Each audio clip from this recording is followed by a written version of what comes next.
right. Is everything sounding good? Is everything coming through okay? Yeah, it sounds good. We'll roll with it. All right, welcome everyone to the Tabletop Inn. Today I'm going to be going through kind of a quick, I guess, mock two-player game of Granja. I'm probably not going to go through like the full 6 rounds of the game, but I want to make sure that I've got everything right for when we play it for real tonight with Austin and Bela. So I'm probably just going to play a couple rounds. I got to finish setting up the game here real quick. There were a couple of things I forgot. We need victory point markers on these gray parts here, not ports. Captains of the Gulf on the brain. And then we need victory points on these right here that are blocking out these craft buildings. My arm is too short, I can't reach that. There we go. Cool. All right, so basically, I'm just gonna play a couple of rounds of this real quick, and if someone happens to jump in and they see me doing something wrong, please feel free to let me know, because I want to make sure I know what I'm doing before we play this tonight. So yeah, La Granja is a kind of a resource management and almost a victory point management kind of game where you're just managing how many victory points you're getting, obviously, but you're also doing it based on how many resources you're turning in. You know, we've got dice for action manipulation. Excuse me, I almost said turn order. Got a lot of cards that we get to play. All these cards are multi-use, which are really nice. See if I can get this to focus. Kind of, sort of, yep. So, multi-use cards. I'm excited for that.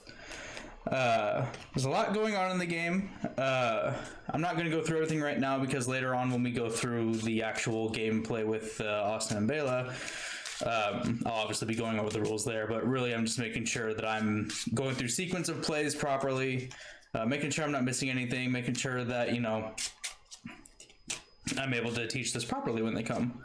So I'm going to get these cards shuffled up, and then the way I'm going to do it is I'm going to discuss my moves with everyone, whoever decides to join in. I've got the game boards upside down.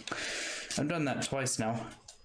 If anyone would like to discuss, you'll know what my moves are going to be, but we'll keep the moves from this other Mach 2 player a secret. Obviously, I'm going to have to know what is being said so I can know what the hell I'm doing. But, you know, try to get a little bit of fun. I dropped rubber band. I'll have to remember to pick that up later. I don't think I actually need it. Okay, so let me bust out the rule book. I believe players start with 4 cards during setup. Players, yep, we got so we've got 1 victory point and 1 silver for each player. They're kind of off to the side. I've got my bits over down here on the on my table here. So we've got 1 victory point and 1 silver. Got all the 66 cards are shuffled, 4 concealed cards. So we'll get 4 for us, and then we'll put 4 over here for this other player. So let's go ahead and take a look at our cards. So we've got I'll go off they're all numbered. So we've got numbers 51, 59, 24, and 12, if anyone knows what the cards are, if you've played this game before. It's about the best way I'm going to be able to show them off to you. So we've got options here for workers. We've got the swineherd, where if we wanted to play this card as a worker, we'd have 2 extra pig slots. It is also an olive field, and as a field, it's a olive. For a market barrow, it requires 2 olive, a pig, and a grape juice, wine, I believe is what it is. And it will give us a trade commodity, which we actually have one, both me and the player does, the mock player. It would give us 1 trade commodity and would give us access to a 5 value market space out here. It also, as a farm upgrade, it obviously will increase our hand limit. Base hand limit is 3. I believe all farm extensions increase your hand limit. You can also, it also will let us pay an extra silver to do an extra delivery, and this card will give us an income of 1 silver per income phase, which takes place at the start of the round. So that was the Swineherd number 51 card. Number 59 is a Haggler. I actually don't know if the workers are all the same or are all unique on these cards, or if there's some that show up on other cards. If they are, my apologies. I'm going to call them by what their workers are if that's not the case. So the Haggler card, the Swineherd does this have pigs. The Haggler, as a helper, when you fully supply a craft building, which are these buildings around here, when you supply a craft building, you may return 1 delivered good back to your farm. That's really nice. So, for example, when we deliver to these buildings, we're trying to gain this victory point by being the first one to complete this row of goods here.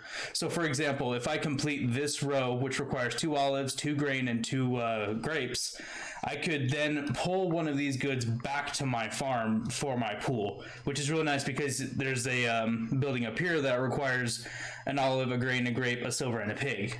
So, and then obviously you've got your market barrows, which could also need any of these resources that you've used to fill out this craft building. So that's a nice card. I like that. As a field, it is a grain field. As a market barrow, it requires a grape, a pot. I don't remember what that's called off the top of my head, but it's a just a little cast iron looking pot, a pig, and then a cured meat. The pot and the cured meat come from upgrading the different basic resources like grain and olives. Grains and olives can be turned into I think it's just cooked goods or something like that. I'll have to look here in a moment.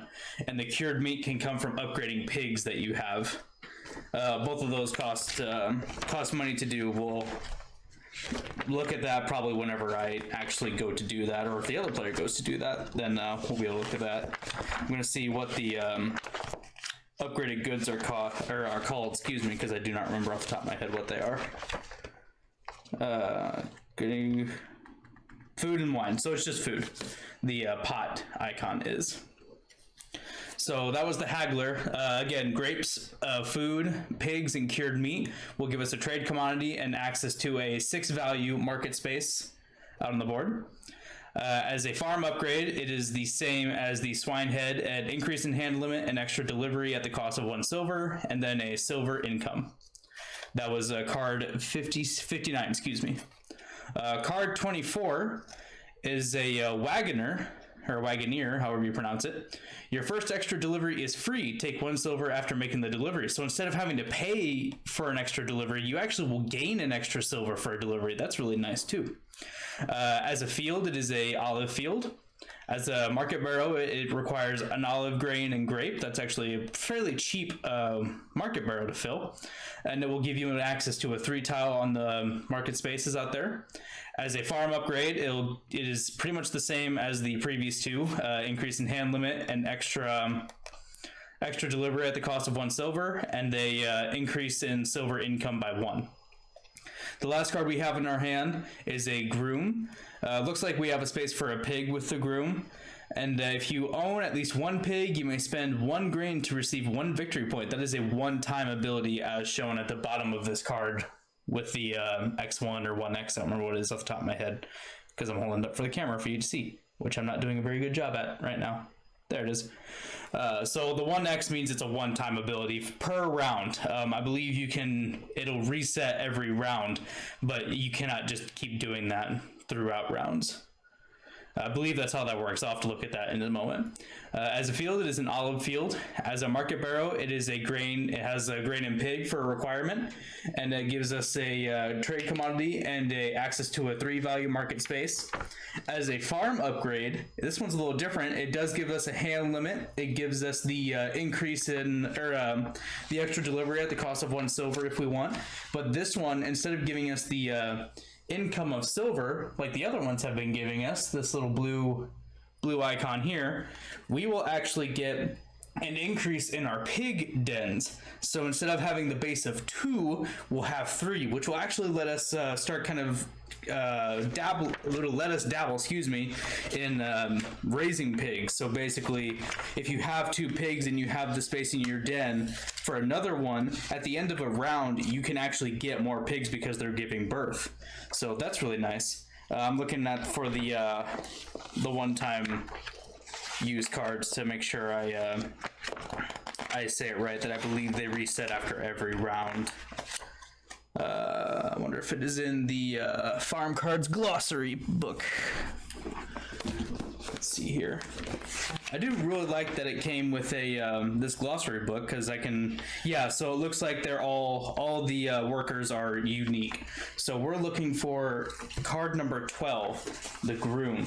This card provides player with an additional space. However, this card does not count as a stall. Okay, so the Groom does not count as an extra stall, so you couldn't use that as a space for breeding. So if you had to in your regular stall here and you had the Groom out on your board, you couldn't place an offspring of a pig onto this Groom card. So that makes sense. Here's what I'm looking for. Some cards may be used once per game round. To denote this, the player marker is placed on the card after the effect has been used. That's what this symbol is for. Is to show that you're using it. Or no, I'm sorry, that is the space for additional pig. You put your player marker over the one next to signify that you've used it. At the end of the game round, all player markers are removed from the cards to show the action is available once again. If a player uses a card action, the card action must be completed in full before another card action may be used. So I believe there's some ones that have like 2 or 3 things you can do. So you can do like 2 from this side. If it has 3 total, you can do 2 from here, then activate this one, and then come back here to finish that one using this action, if that makes sense. Every card has to be completed in its entirety before we move on. So that was our last card that we have, the Groom, number 12. I know that was a lot, just to talk about these cards. Again, we're not going to look at the other players' cards. So now that we've got our starting hand in hand, we're going to take a look here at what comes next after everyone gets their cards. We've got their 1 silver and 1 victory point. Got the cards shuffled. One player sorts the roof markers, which we have, and we have 2 of them out already on the board. We have 2 roof markers to signify a 2-player game. When we play tonight, there will be 3 in each stack. There's the round 1 markers are out right now, then you have 2, 3, all the way through 6. So, got the craft markers on the board, which are these little tokens here that are all across the various spaces on these craft buildings here. There's again enough for every player in the game, so right now there are 2 in each space. Right now we should be rolling a die to determine where these blocked buildings are. I just placed them out randomly because it really doesn't necessarily matter. But whenever I go to set it up tonight, I will be rolling a die because each one has a die symbol on it. For example, this one is 6. So if you roll it and it rolls out to be a 6, which that one did, then this one would be the one that's blocked, and you do that 3 times. Should be placed in the center of the symbol rows. Yep, like we have them. Randomly determine the start player. I'm just going to determine it's me. He receives the turn 1 marker, which I have right here. The other player has the turn 2 marker. We have the select the die depending on the number of players. Since it's a 2-player, we are using 5 die, which I've already got separated here. For a full 4-player game, you'll use all 9 die. The other 4 die are off to the side. In turn order, places the marker on a central town square, so I'm going to go first. The first player places marker on a market space with the value of 2. That's me. So I'm going to place it right here, the market value of 2.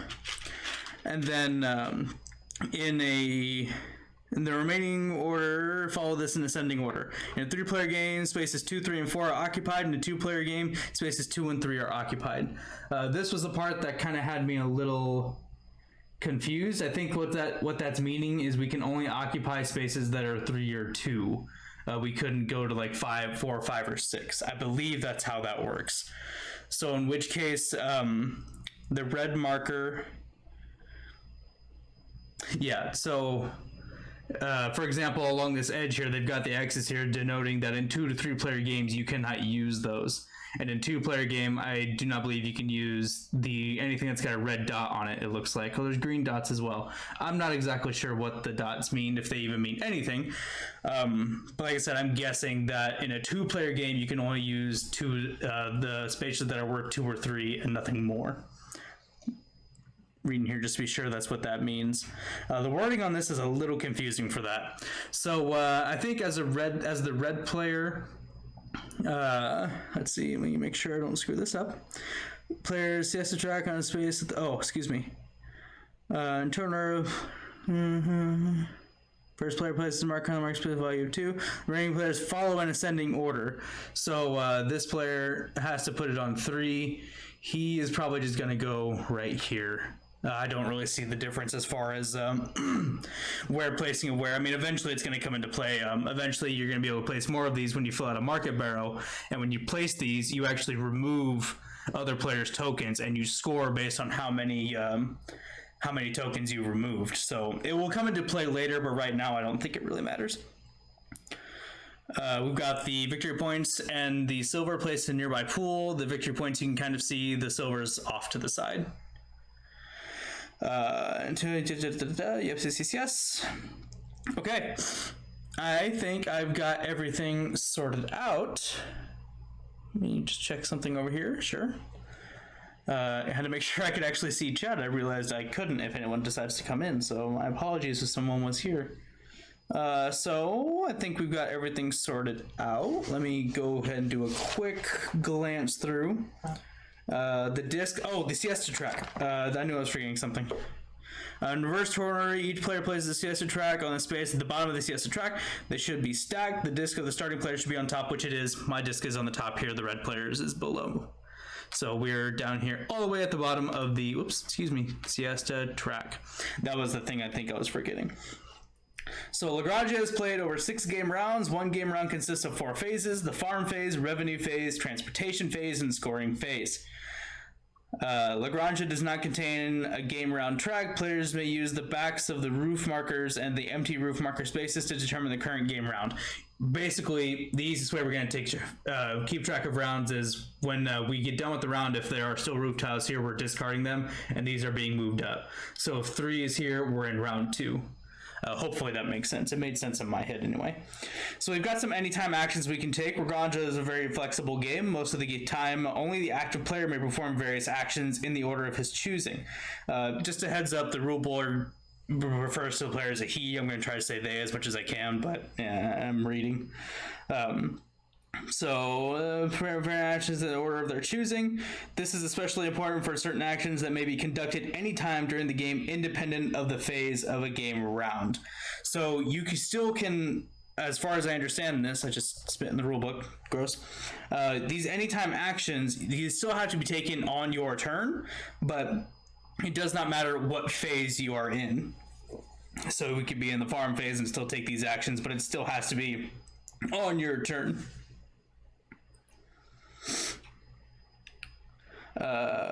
These actions include, these anytime actions I'm reading, these anytime actions include returning trade commodities, buying and selling resources, and upgrading resources. So it's talking about the trade commodities which are shown in the middle of the board that we start the game with. So it is about using trade commodities that we're coming up on. From time to time during the game, a player receives trade commodities, most of the time via completed market barrows, which we talked about. The market barrows are at the top of these cards. We complete them by putting whatever is required from that market barrel onto it. So that's how we usually get trade commodities. Each trade commodity is represented by a player marker on the central space in the farm. A player may return a trade commodity to his pool to conduct one of the following actions. So we can return this to our pool to take 4 silver, which is basically just taking 4 money. Take 2 different harvest goods being olives, grapes, and grain. So we can return this and take two of those, but they cannot be the same. So I could take 2 olives, 2 grapes, 2 grapes. It has to be one of each. And they are placed in the dens, not on any field, so they're placed in these buildings here. The other option we can do when we return a trade commodity is we can draw one card or play one card. So this is how, you know, if you're not terribly happy with your hand, you can draw a card to try to get another one, or it's another way you can play a card onto your player board that we have. We'll get into that in just a moment, I'm sure. Just know that if you draw a card, you will have to discard down to your hand limit, and you are almost always at your hand limit throughout the game. I think the only time you're not is after you've played it. But I think after the farm phase, if I remember that, you draw back up to your hand limit after you played, or if you've played. So that was drawing a card. Another thing you can do by taking a market or a trade commodity is getting a pig. Just grabbing a pig and putting it in the in your pen over here. The last thing we can do is upgrade 2 resources free of charge. So normally these resources, it costs to upgrade them. So from an olive or grain to a food, it would normally cost 2 silver. But if you were to take a trade commodity, you could do that for free. It also costs 3 silver to turn a grape into a wine, and 4 silver from a pig into cured meat. So you can do that for free by taking the trade commodity. That is an anytime action. Another anytime action is buying, alternatively, the player may transport trade commodities to one of the craft buildings of the village in the transportation phase. So there's this one right here. It requires trade commodities. As an anytime action, you can take this and put it onto this this building here as well. So, Now we can talk about buying and selling resources. When a player buys resources, he places 1 player marker per purchased resource in their respective den or stall. So you can buy any of these resources at any time. A pig costs 3 silver, an olive costs 1 silver, grain costs 1 silver, and a grape costs 2 silver. So at any point during your turn, you can pay any of these to... Actually, I believe I have that mixed up. I believe it costs 3. 4. So grain and olives is 3, grapes 4, pigs are 5. I believe that's how that is. Yes, my bad. So the cost is on the left. So anyway, you can still purchase any of those at any time during your turn. It says here, so when he sells resources, he removes the respective player markers from his dens or stalls. Harvest goods cannot be sold from fields, which would be over here. So you cannot sell from here. So they have to be here in your dens. And I believe you cannot take fields and put them in your den. They have to go from a field to an upgrade, which would be either food or wine in this case. There is an exception, card 35, agricultural workers, but I do not have this card in my hand, and I don't know if the other player does, so that'd be interesting to see if it comes up. Upgraded goods may not be directly bought or sold, talking about the food, the wine, and the cured meat. These cannot be bought or sold. A player may buy an upgraded good indirectly by purchasing a resource at its purchase price and then spending silver to upgrade it. So basically they're saying you could go straight from buying an olive straight into upgrading by paying that cost for a total of 5 silver. So that was buying and selling resources. Excuse me. Thought my nose was bleeding for a minute. That would be bad. Another option or anytime action we can do is a player may upgrade harvest goods and pigs. Henceforth, they are upgraded to goods, so that we were talking about that, paying the 2 silver and or 3 silver and or 4 silver to turn any of these goods into their upgraded form. Another anytime option is we can harvest goods on fields. Harvest goods are never moved between a field and den. Like we said, they remain on the field until one of the following occurs. They are either upgraded, used as a payment for the cost of a farm extension. We'll talk about that in a moment.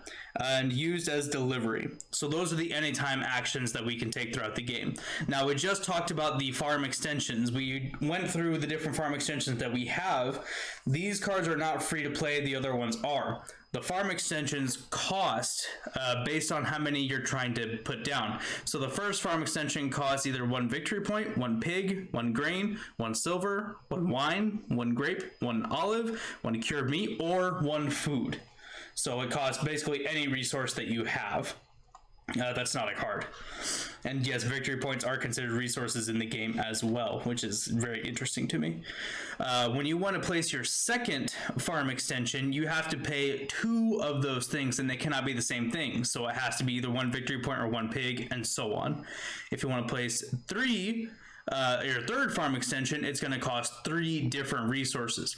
This goes on and on and on, bit depending on how many goods you want. So you can obviously be paying for those by having these goods in your fields, which are played off to the left of your board. The farm extensions are played to the right. The workers are placed at the bottom, and the market barrels are placed at the top. So that's what I really like about these cards. Like, for example, if I wanted to have a grain field, I just tuck this haggler card as nicely as I can underneath this board. Gotta lift it just a little bit to get it started. And then you just slide it all the way in until the field is lined up with the field that you're trying to go for, which is really nice. I love that. I know you're not able to see that very well. I can't really zoom in without the quality getting potatoes, so you wouldn't be able to see it regardless. So those are all the anytime actions. We talked a little bit about tucking the cards in. We've talked about the costs of getting farm upgrades. Now we're rolling into the farm phase, which is the first phase of the game. The farm phase consists of 4 steps.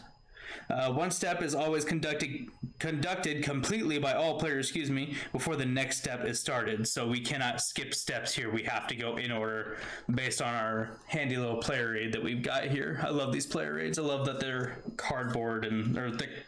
Yeah, very thick cardboard. They're a part of the punch boards, and I really like that. So after the players are comfortable with all the steps they've taken, the first 3 steps of the farm phase may be conducted simultaneously. So the first step is basically playing your farm cards and then drawing back up. Everything else can be done simultaneously. If the players are comfortable with the game, the first three steps, of the farm phase are conducted simultaneously. Otherwise, the farm phase is played in turn order. So the first is playing a farm card and draw new cards. So the first one is just you're playing a card and then drawing back up to your hand limit. In our case, we've actually got 4 cards in our hands, and our hand limit is at base 3. So when we play a card, we will not draw back up to our hand limit because we'll already be at it, basically. So that's the first step. These are done simultaneously.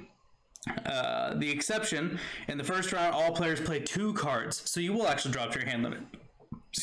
So at the start of the round, we get to choose 2 cards to play, and then we'll draw 1 card back to our hand. And then we said we kind of went over what cards I wish. A card placed on the left side of the farm becomes a field over here. And then we talked about the harvest goods. The harvest goods will be produced on an empty field, either olives, grains, or grapes. That happens. See step 3 of the farm phase. Okay, we'll get to that in a moment. So we tuck a card underneath the left side of the player's board. A player may have any number of fields. A field always enters the game empty, so you don't place a field and then immediately gain that good. That happens at the very end of the round. Is when those goods come into play, I believe, but we'll find out. A card played in one of the 3 slots on the top of the farm become the market barrow, so you just tuck them in to show that the market barrow is being used.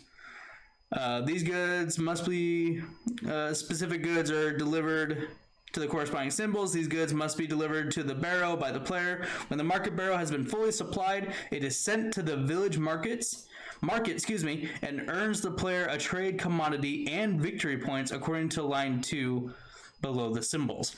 So it's saying line 2 here, basically you're playing a card here at the 3 point and you gain the 3, I believe that means you're gaining the 3 victory points as well as the trade commodity, if I read that right.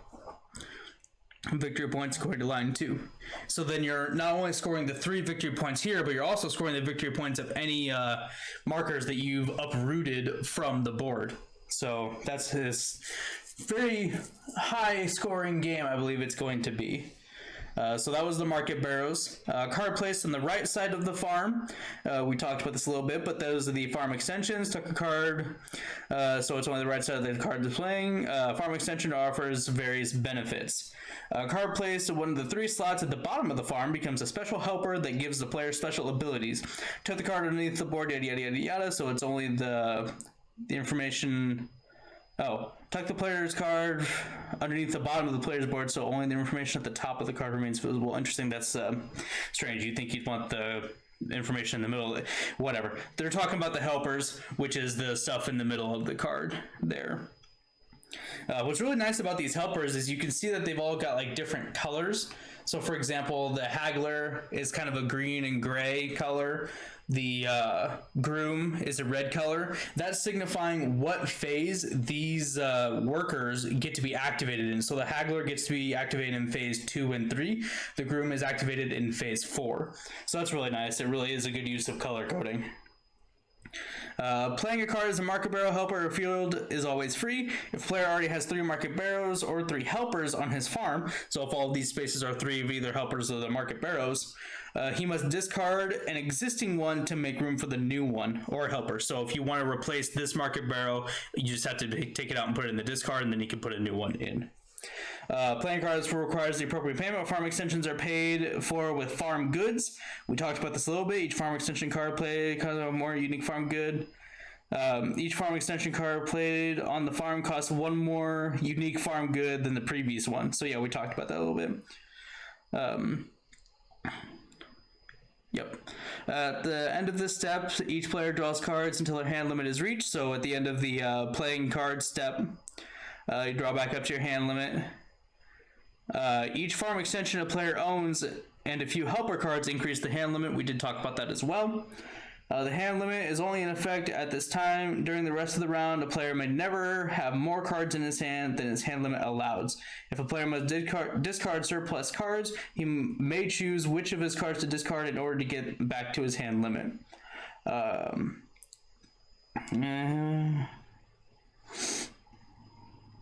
long as during the rest of the round, a player may have more cards in his hand than his hand limit allows, but they must discard down to their hand limit. But they could choose which one to take. Okay, that makes sense. So basically it's saying you are allowed to end up with more cards in your hand. For example, one of the actions that the die gives us, we'll talk about that in a moment, one of those actions gives us a card. We can still pick up that card even if we're at our hand limit, but we have to decide which card to get rid of to get back down to the 3 card hand limit or whatever hand limit we're at. So, okay, that kind of confused me a little bit. The second part of the farm phase, this little hand symbol is, I'm not doing a good job. Oh yeah, there it is, the hand symbol here. That's the take income part of the farm phase. Each player takes their income from the pool. At the start of the game, no player has any regular income. Blue craft markers at a farm, there's 3 of them total. So there's 1, 2, 3 that we get those from the craft buildings. And farm extensions with the blue part produce income for a player. Income may be silver, harvest goods, pigs, or trade commodities. So the swine herd, for example, gives us that 1 income of silver indicated by that blue marker there. So that's the income phase. Here comes the growth on the fields and pig offspring. So this is during the farm phase. It's the 3rd step. Each player receives new harvest goods, on fields and offspring for his pigs. So that's when, if you've got fields over here, you place down your markers to signify that they've grown.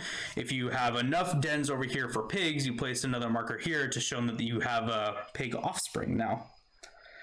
And then you have to have at least 2 pigs to get the pig offspring. Yes. So that was the grow phase, basically growth and field offspring. Yep, I wish. Pig offspring. The last step in the farm phase is purchasing roof markers. So up until this point, all of these actions are being done simultaneously across the board. Now in this final action, the 4th part of the farm phase, this is when things have to be done in turn order, because you're obviously going to buy some of these roof tiles that we have.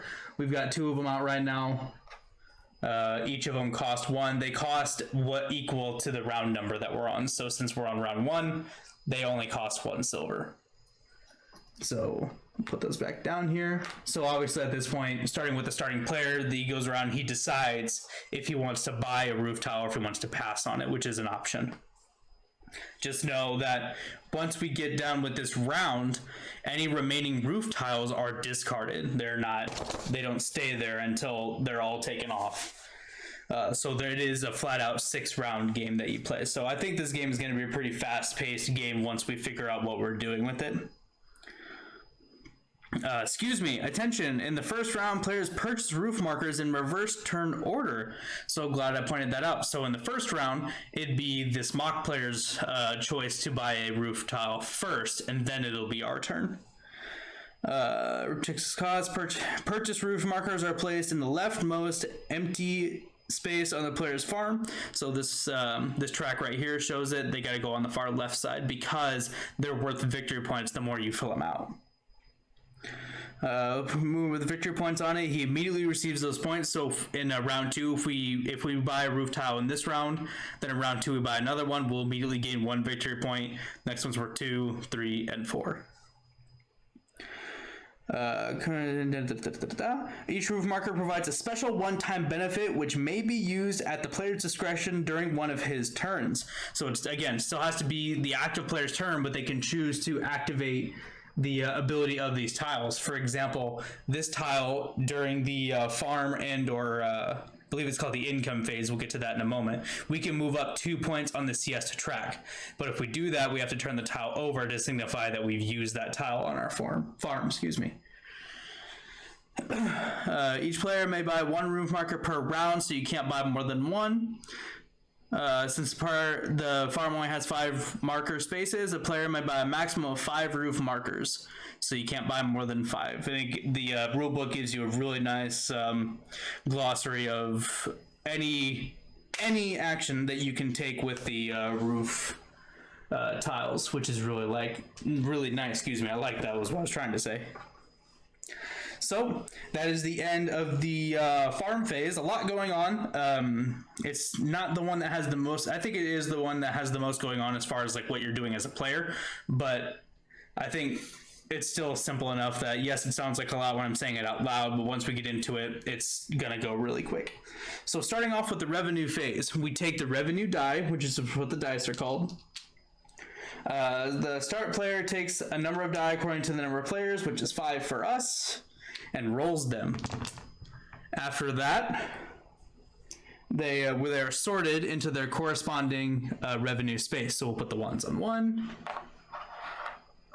2s on 2s, and so on. So there's 2 2s, 2 1s, and 1 4. In turn order, each player takes a die and places it on the left die space of his farm and performs the respective action. When each player has done so, each player in turn order takes a second die and places it on the right die space of his farm and performs their respective action. 1 die should be left next to a revenue space. All players now conduct the action of that die in turn order. So what that's saying is, as me being the starting player, let's say I decide I'm going to take this 4 for this one. The red player, let's see, I'm going to take a look at the red player's cards real quick and see what's up. Whoops, just bashed the mic, or the camera, excuse me. This is going to be a lot because I'm trying to play the game. We haven't even done the market phase, so I'm not sure why I'm doing it this way. We'll just reset at the end. So let's say I take the 4th, they take a 2 for so they can get a good. I like that idea, so I'm also going to take a 2. And then that leaves only with a 1 die left to choose from. So that's how the income phase works. In order, the top option is taking 1 pig. So if you take a 1 die, you're just picking up 1 pig. The number 2 is play a card, draw a card, or take a harvest good. So you can choose any of those. So you can play a card, or you can take any harvest goods and put them into your den, which is just the storage spaces off to the side here. Number 3 is take 2 different harvest goods. So similar to 2, but on 3 you get to take 2 different ones and put them into the den. The number 4 die is taking 4 silver. So that's basically just taking 4 silver from the pool and adding it to your supply. The number 5 die is upgrading 2 resources free of charge. Upgrade 1 resource free of charge and advance 1 step on the siesta track, or advance 2 steps on the siesta track being along the side of the board here. It's kind of hard to see because there's a glare straight down the board. I apologize for that. The siesta track also provides victory points the further up you are on it. Or you can upgrade these goods free of charge, so you can take an olive into a food or a grain into a food for free. You don't have to pay for it. The last option is carry out 1 delivery or take 2 silver. So you can make a delivery basically by filling out your market barrows or making a delivery to the trade commodity, your craft building, or you can just take 2 silver. So that's the income phase where you're rolling the die and figuring out what different actions we're going to be able to take for the round. And then the last phase, which is the transportation phase. First off, each player secretly chooses one of his available donkey markers and places it face down in front of him. In the first round, the players have all 4 donkey markers available. So when they're talking about donkey markers, they're referring to these guys right here. So in the second round, so what they're saying is in the first round, players have all 4 donkey markers available. In the second round, the previously chosen marker is unavailable. So what they're saying is you take one of these donkey markers and you place it, initially you just place it face down in front of you, and then we'll get to what happens to that in a minute. So basically what they're saying is your donkey markers are going to become unavailable until you got in the third round, the donkey markers selected in turns 1 and 2 are unavailable. So it's basically saying once you play these, they're not available to you. At the start of the transportation phase in the 4th round, all donkey markers reset and are returned to the players, allowing them to be used once again. So that's what they're saying is you guys have to plan which markers you're using wisely. When all players have chosen a donkey marker, all players turn their donkey markers over simultaneously. So that's choosing your donkey marker. The next part is advancing on the siesta track. In turn order, players advance on the siesta track according to their chosen donkey. So for example, this donkey marker lets you do 1 delivery and advance 3 spaces on the siesta track. So if I were to place that marker, I would move up 3 spaces, which would put me in the area to where I'd get 1 victory point. So that's if I played that token. If a player ends on a space occupied by another player, he stacks his disc on top of any disc already there. So let's say I moved up 3 and my opponent decided to also move up 3. He would now be the active player, the start player for the next round. So that's very, very interesting and kind of goes into manipulating turn order, which is another thing that I really like. Viticulture does that a lot. It actually is like the core of viticulture. Player may not advance beyond the topmost space of the siesta track. The new turn order is determined. The player who has advanced furthest in the siesta track is the new start player and takes the turn order marker 1. The player who is second previous gets 2, etc. If 2 players occupy the same space, the player who's just on top gets the turn marker with a lower number. So they're going first. I read something that threw me off. Hold on. Oh yeah, the top. So it's basically saying you cannot go past the top of this tracker, which is worth 3 victory points. You can't just keep going because I guess you could, but well, actually you couldn't. So because that would affect turn order if everyone gets to the top. So that's advancing on the siesta track, carrying out deliveries. Players now carry out their deliveries using the new turn order. Each donkey symbol on the donkey marker represents 1 delivery. The number of donkey symbols on a marker is the maximum number of deliveries a player may carry out. Note one of the craft markers increases the number of deliveries a player may make. That one being, I believe it's one of these 2 here. Lets you do it. I'm not sure exactly which one it is, but one of them does let you increase it. Each player will carry out all of their deliveries before the next player makes their delivery. So again, this is going back to you have to do all this stuff in turn order. We've left the simultaneous actions behind in the farm phase, and now we're doing everything in turn order. Delivery is defined as moving 1 farm good from a field or den, so either a field or your storage den, and sometimes a card, so if you've got it like on your workers here, to either a craft building in the village or to a market barrow on the player's farm.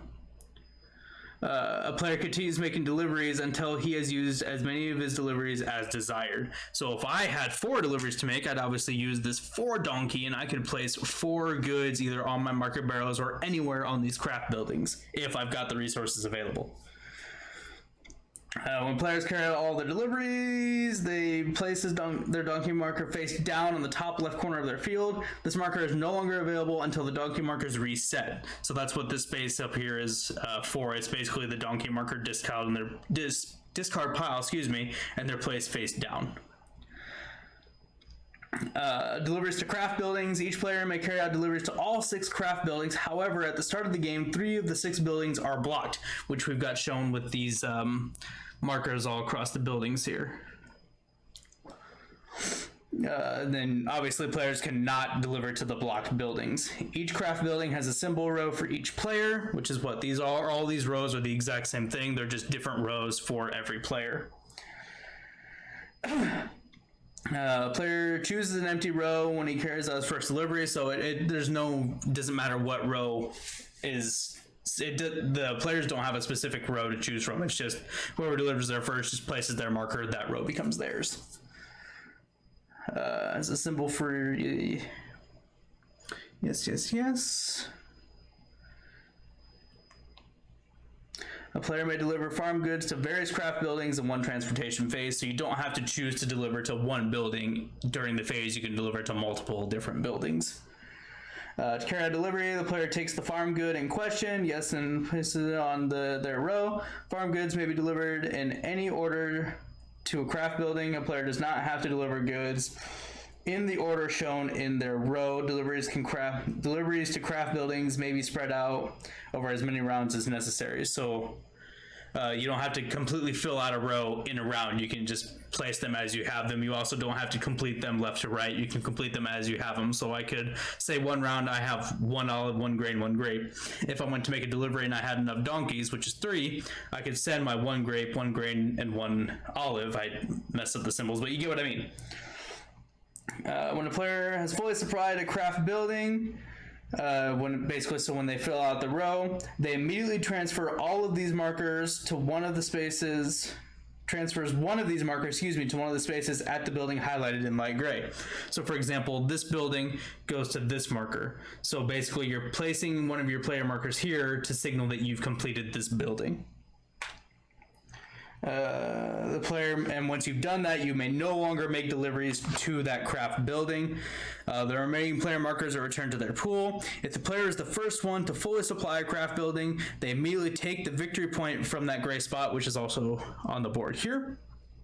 The player also takes one of the craft markers, these right here, from the buildings and places it front side up on the corresponding space of his farm and receives a number of victory points according to the current game round. So if we were completing a craft building in round 6, we would gain 6 victory points.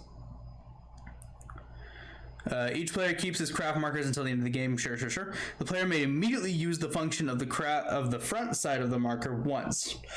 Excuse me. As a reminder, the front side of the marker is somewhat lighter than the back side. Craft markers are flipped to their back side at the end of the current round. So, say I picked up this marker, which basically is letting me choose 1 farm good, grain, grape, wine, pig. Once that happens, I flip it over to the back. Mainly the big difference is now it's a continuous action that I get during my income phase, where I gain a grape, grain, olive, or pig. So there's that, and then the other ones, just you get them during every phase, which is denoted by their tile color. So as you saw, the one I just picked up was blue. The other ones are green/gray. There's one that's just simply gray as well. So that's really nice. Again, I'm loving the color coordination here. 4 of the 6 markers allow the owner to use the craft markers function once in its respective phase, starting with the next game round. Of course, the color of the marker corresponds to up with the phase. We just talked about that. And again, it has a glossary for all the tiles and basically the rulings on them, which is really nice. So it goes through all the craft markers. We're not going to do that right now. We'll do that as they come up. Block craft buildings. At the start of the game, 3 craft buildings are blocked and occupied by building order markers. These buildings may not receive any deliveries until a player has fully supplied an available craft building. When a player is the first to fully supply an unblocked craft building and one of the player markers has been moved to the light gray space on the board, building order marker 1 is removed and returned to the game box. This new craft building is immediately available to be supplied by all players, even in the player's same turn. So if I wanted to say I was about to complete this one right here, but I also had goods to start filling out this building, I could finish this row, open up this building if this were the case and start filling out that building immediately. I don't believe that's the case because that one is the third one. This one I think is the one. Nope, that's 2. So that's the first. This is the first one that would be opened up in our case. So those are the block craft buildings. The player the player who triggers the effect of unblocking the craft building takes the victory point from the symbol rows as a reward for unlocking the craft building. Building order marker 2 is removed in similar fashion when a player fully supplies the second craft building, and so on and so forth. These new buildings are similarly immediately available to be supplied by all players. The player who unlocks building 2 and 3 also receives a victory point from the symbol rows for unlocking their respective craft buildings. So basically, they're just saying that any other player could deliver to that as well. Delivering to market barrows, a player may supply one or more of his market barrows. The symbols on a market barrow determine which farm goods must be delivered to the barrow. The farm goods may be supplied to the market barrows in any order and over multiple game rounds. When making a delivery to a market barrow, the player removes the farm card from his farm and places the player marker on the corresponding symbol on the market barrow. When a player has fully supplied a market barrow, basically you covered up all the symbols to signify you've made the requirement. They take the number of victory points shown on the card, 2 to 6, and moves a player marker from his pool to the central space of the farm, representing a trade commodity. So saying you are gaining the trade commodity from that. This card is removed from the farm and placed in discard pile face up. The player markers on the card are returned to the pool. The player then takes a player marker from their pool and places it on an empty space of the market space whose number corresponds with the victory point number on the market barrow you just completed. All opponent markers on adjacent market spaces which have a lower value are removed and returned to the player's respective pools. The player takes 1 victory point for each marker they remove. So let's say I completed a market barrow and I placed it on 3. I would be able to remove my own marker and gain another victory point because it's of a lower value. So, and that's how that would go, because I wouldn't be able to put it on 4 to remove 3 and 2 because 4 is blocked off for me, I believe. Let me double check on that real quick. In the 2-player game, it's blocked off. Going all the way back to the beginning. The blocking off of the spaces has me a little confused. It just says spaces 2 and 3 are occupied, so I'm assuming that just means you can only use spaces 2 and 3. So yeah, if that were the case for me, I would want to put it at 3 so I could remove my own marker and score again. So that's the market barrows. When all market spaces corresponding to the number of the market barrow are already occupied, the player chooses another player's marker on that space that matches the number on the scored market barrow and removes it from the board, replacing it with their own marker. All opponent markers on adjacent spaces which have lower value are removed and returned as normal, and the player receives 1 victory point for each marker they remove, including the marker they replaced. So let's say I submitted a card that had a market or a value of 3 and all the other 3 spaces were taken. I could choose to remove the red player's marker and put my own there, and I would actually score this marker for coming off. So that's very nice. So that's the delivering to the market barrows, and then you can purchase and conduct extra deliveries based on however many extra deliveries you have from your market extension or your farm extensions. In the beginning of the game, we only have 1 available to us at the cost of 1 silver. So that's the extra deliveries that you can make. That's optional. You don't have to do that. The last phase is the scoring phase. Players return player markers from used helpers to their pool and perform the end of round scoring and clean up. The last 2 steps are omitted in the 6th and final round. So the first step is each player takes 1 victory point for each of his player markers in the market. Players do not take victory points for player markers on craft building. So the craft building gray spaces are not considered the market space. The second step is each player receives 0, 1, 2, or 3 victory points as determined by their position on the siesta track, which we talked about a little bit. The higher you go, the more valuable it is when we score on the siesta track. The player discs are stacked on the starting space with the starting player's disc on top and the other player's disc stacked below in turn order. So let's say the order was this. when the game ended with red being on top, blue, me being below. The turn order is returned to where the red player is at the start. So they're basically stacked from top to bottom. So that was the siesta track. Turn over the roof markers for the next round. Players flip the craft markers they purchased this round to the opposite side, allowing players to benefit from them when appropriate for the remainder of the game. So basically, we'd be discarding any roof tiles that are left and pushing out the new ones that are just showing up. And then we're coming up on the end of game. La Granja ends after 6 rounds. At the end of the 6th round, all players perform the following: exchange player markers on the farm according to the number of sales, the normal sales prices, or conversion prices. So the sales prices is for resources, the conversion prices is for trade commodities. So that's why the conversion prices are a little higher. Note that upgraded goods cannot be converted into silver. Also note that any harvest goods still in the fields may not be converted into silver, just the harvest goods. Located in the harvest goods located in the player's den, Exchange silver into victory points at a rate of 5 silver for 1 victory point. The player with the most victory points is the winner. If there is a tie, the player with the most silver remaining among the tied players is the winner. If there is still a tie, all remaining tied players share the victory. So your silver still does matter at the end of the game, so don't just throw them back into the pool, basically is what it's saying. Keep them off to the side, but you're still exchanging them for victory points. And then it goes on to the solitaire game that we're not going to get into. So, whole lot of information being thrown at both you and me. I'm going to go ahead and just play maybe 1 or 2 mock rounds. I'm going to put the rule book somewhere handy-ish. But I'm not going to get into too much more detail because we are going to be playing this tonight with the full 3-player game. So I'm just going to make sure that I'm understanding everything and everything seems right in my head. So to start off, we are going to be starting off in the farm phase, where initially we'd only be allowed to play 1 card, but in this case we're allowed to play 2. So we've got a trade commodity available to us. I'm debating if I want to go ahead and just get a farm extension now, or if I want to wait. Or if I want to go ahead and start building out my fields. Spoiler, you may return 1 delivery good. I like that. The swine herd also gives us extra pig spaces, which is nice. First extra delivery is free. I do like that too. Take 1 silver after making the extra delivery.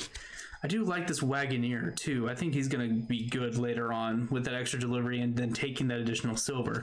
The problem is we won't be getting any kind of income if we do that, which is what is making me want to lean more towards paying our trade commodity. I just hit the mic, excuse me. Paying our trade commodity to go ahead and get that income. But I mean, it's not going to be that big of a deal because if we roll a die and we end up getting the 4, then we'll get the 4 silver. Ooh, decisions. Also got to think about getting these market barrows out so we can, you know what, I think that's what I'm going to do. I think the first thing I'm going to do is I'm going to take our groom card, number 12, and I'm going to turn it into a market barrow available to us because it only requires 1 grain and 1 pig. Fairly cheap to get, fairly easy to get, I think. So I think that's what we're going to do. The second card.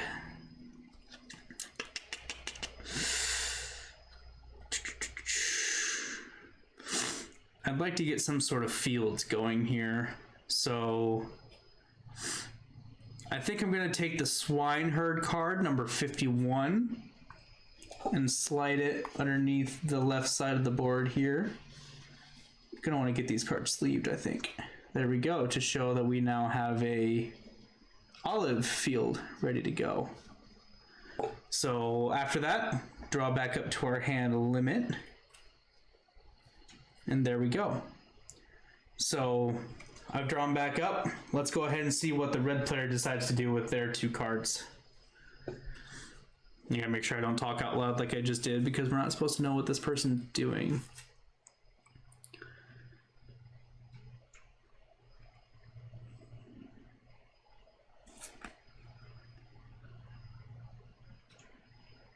Excuse me while I read through everything.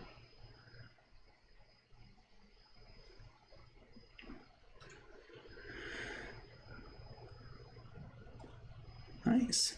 Very nice. The red player, just thinking out loud, but they all have one-time use on their workers. I don't know if that's good or bad.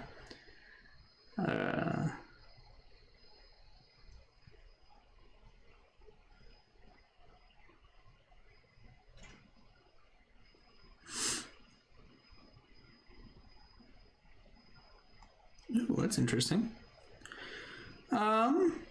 So I think the red player, they're also going to kind of go down the same route that I'm going to go. They're going to use this card as a market barrow, requiring only a olive and grain for a value of 2 whenever it comes out, as well as getting the trade commodity. Mine is a value of 3, so I'm still a little ahead on that. And I think they're going to...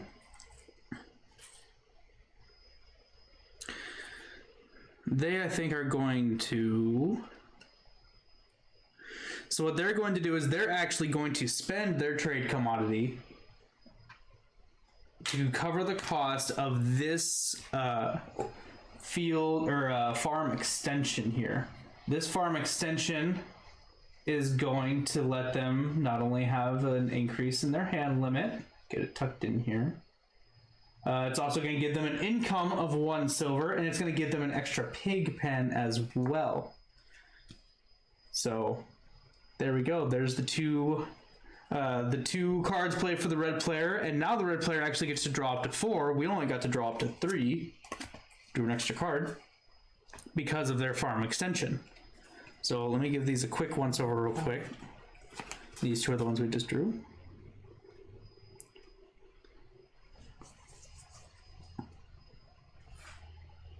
Oh, nice.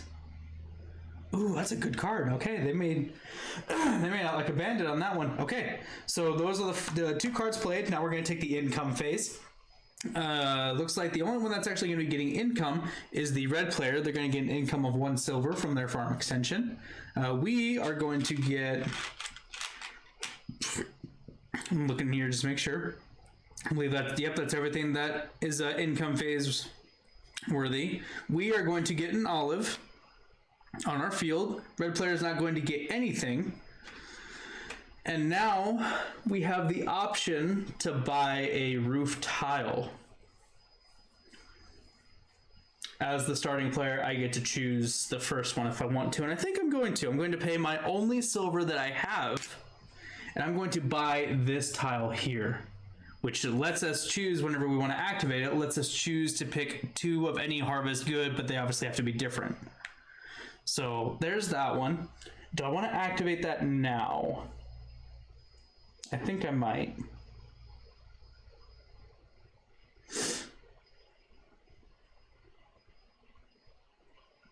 Let me take a look at my cards here.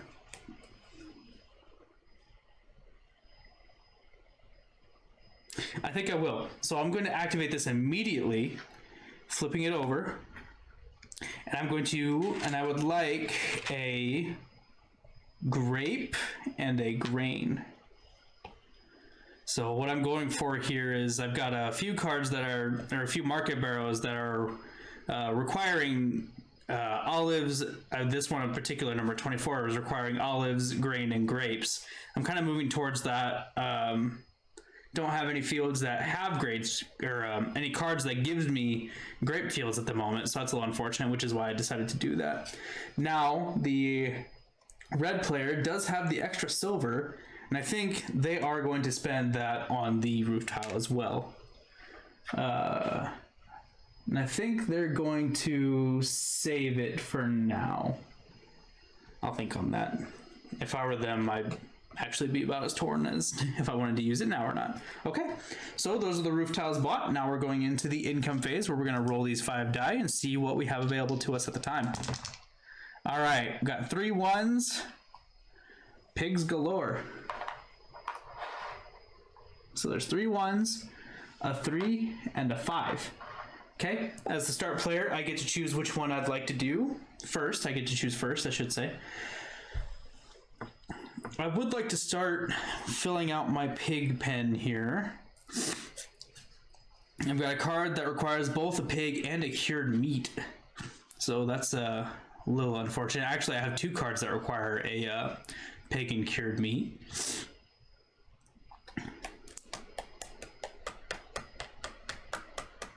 I'm assuming if you, I'm thinking out loud here. So both of these cards requiring, the first one requires the grape, food, pig, and cured meat, gives you a value of 6 on the market tile and a trade commodity. I'm assuming if we aren't using 6, you just put it on the highest one. So this is actually worth 3 for me, not 6.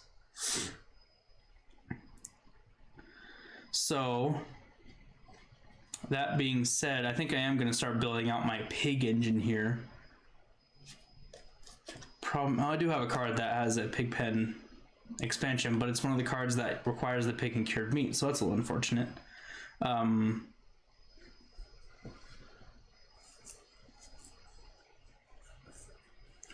Thinking about, well,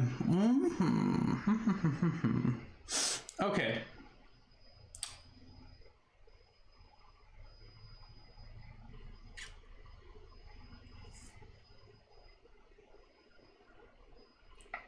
I think I am going to lose my mind, apparently.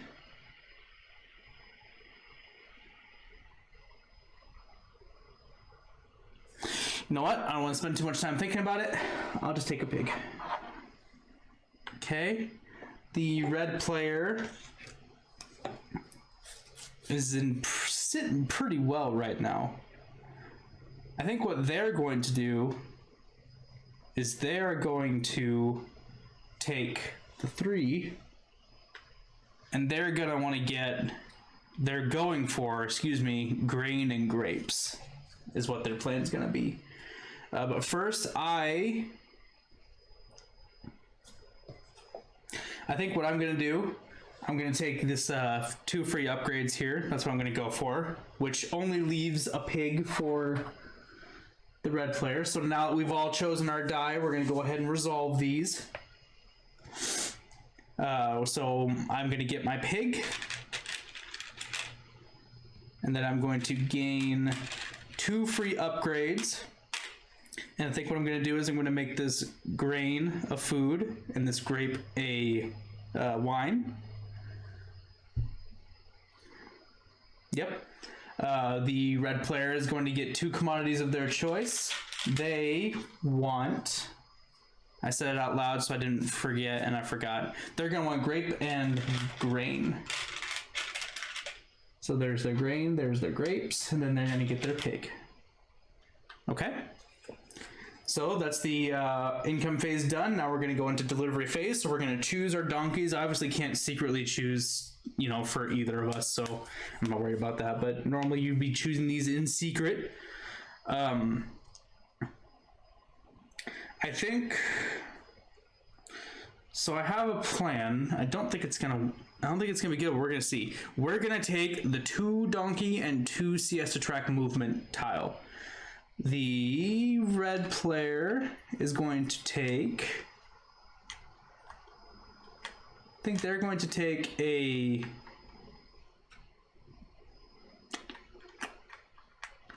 they're going to take the 1 delivery and the 3 siesta track. So they're going to move up higher than us whenever we do this, which is flip them over. So we flipped our tiles over. I'm going to move up twice on the siesta track. The red player is going to move up 3 times on the siesta track, making them the start player in the next round. And then I'm going to complete my deliveries. So I'm going to deliver these 2 things, my food and my wine, to this topmost craft building here. So we're very close to completing that already. The red player is going to take 1 of their deliveries. They're going to take their, let me make sure I don't screw this up for them. They're going to take their grape and they're going to deliver it to this building here. So there's our movements on the siesta track. There's our deliveries done. The red player could make an extra delivery, but I think they're going to hold off on that. I have no money, so I cannot make an extra delivery. So now we're moving on to the last phase. I don't remember what the last phase was called off the top of my head. So first we're going to get,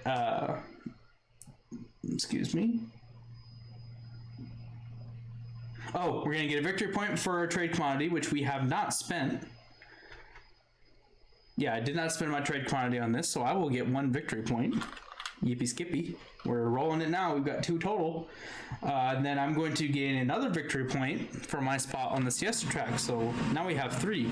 My heat just turned off. Let me see if I can get it turned off before it is on for too long. My heater is very loud. So we've got that. And then the red player is going to gain no victory points. They do not have a trade quantity, but they are going to gain 1 victory point for their space on the siesta track. So they're up to 2. And now after that, looks like everyone's gotten their victory points that they need. We will stack these back up on the siesta track. These delivery markers will go face down on our player board. And the roof tiles, if any were left, they would be discarded. I just noticed this third one's got a bit of a tail. Oh, I thought it had a tail. I think I'm seeing things. These roof tiles, this one does have a tail. The second round roof tiles will be flipped over and displayed. There we go. So now these roof tiles cost 2 silver to obtain. And that is a full round of Granja. I think I got everything down the way I'd like it. I think I understand things the way they need to be. I think this is going to be an interesting game. I think there might be a couple things that we're going to have to work through. But all in all, I think it's going to be a fun game. I don't think I'm going to go through another round because, again, we're going to be doing this a full playthrough tonight. So I don't want to be bombarding with Granja, but I just wanted to kind of take time to talk it through out loud to make sure I understand it. I don't want to put all these back because, well, actually I do, because everyone's going to be sitting in different spaces. So I have to do a little bit of a cleanup here to get everything sorted out for tonight. But anyway, that was fun. I think this game is going to be really enjoyable. I think we're going to really like how it plays because it's going to be eventually a fast-paced game. Where we really enjoy the games where actions can be taken somewhat simultaneously. Fantastic Factories being the first thing that comes to my mind. And we just slam through that game and we have a blast doing it. But sometimes those games where they go fast, that's sometimes a downfall as well, because you're going so fast that you think you know what you're doing, then all of a sudden you get to your head, you think, okay, here it is, this is the big moment, and you messed it up and now you're screwed and you miscalculated or something happens. So yeah, so I'm gonna go ahead and get this all cleaned back up and set back up for our 3-player game tonight. If you happen to watch this here and it's before, I'd say, if you happen to see this before 5 or 6 o'clock Central Time, then please come check us out. We're going to be playing it live. It's going to be a lot of fun. If you enjoy this kind of content, please let me know. I think I messed up somewhere. I did. Whoops. If you enjoy this kind of content, please let me know. If you would like more, I do have a YouTube channel. It's the same name, Tabletop In. I do a lot of overviews, unboxings. I post the past live streams on there. We've only done one, Captains of the Gulf, but obviously there will be more to come. Yeah, thank you so much for watching. Hope you enjoyed your stay at the Tabletop Inn, and we'll see you next time. Take care.